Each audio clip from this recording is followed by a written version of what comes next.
मैं आपसे कहना चाहता हूं मेरे भाई और बहनों, जिस तरह का हमारे मन में जो कल्पना थी, जो भाव था, क्योंकि आपने देखा होगा पिछली 29 और 30 तारीख को हमारा मुंबई के अंदर था रोड शो।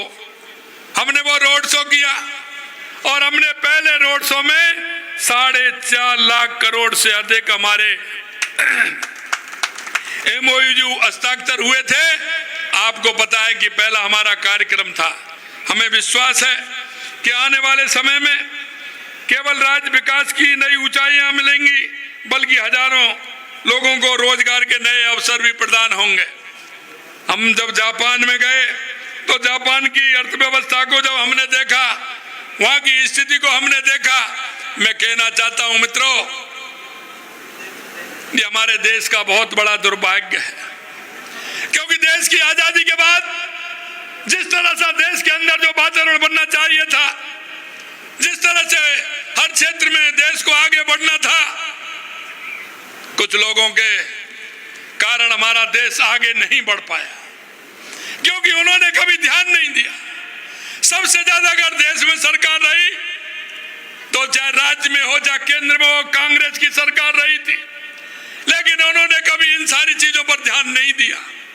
ध्यान नहीं देने का कारण वो छोटे छोटे देश, जब हम उनको देखते हैं मन में प्रसन्नता होती है कि इतने अल्पकाल में वो आज GDP में कहां हैं, उनकी स्थिति क्या है।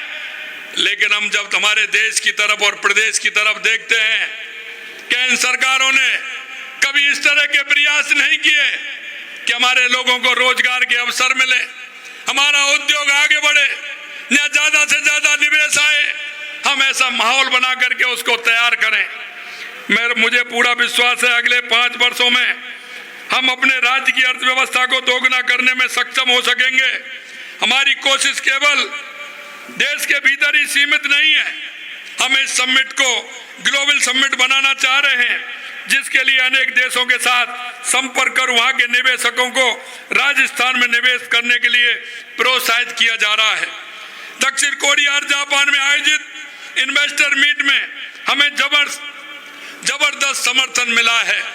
मैं स्वागत करना चाहता हूं ऐसे दक्षिण कोरिया और जापान के उन निवेशकों का जो वो खुले मन से राजस्थान को आने के लिए उन्होंने हाँ किया है और हमारा काम आगे बढ़ा है। सियोल में हमने पास्को इंटरनेशनल, SG कॉर्पोरेशन और अन्य कई प्रमुख कंपनियों के साथ सार्थक चर्चा भी हमने की है।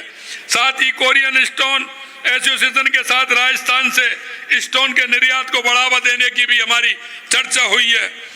सैमसंग हेल्थ केयर ने AI आधारित उपकरणों के माध्यम से हमारे राज्य के नागरिकों को अत्याधुनिक स्वास्थ्य सेवाएं प्रदान करने में भी रुचि दिखाई है। साथ ही एलेक्स इंटरनेशनल और ओरियन कॉर्पोरेशन जैसी बड़ी कंपनियों ने माइनिंग और मैन्युफैक्चरिंग सेक्टर में अपना निवेश करने की गंभीर रुचि दिखाई है। यही नहीं, जापान में भी हमारे इन्वेस्टर मीट बहुत सफल रही।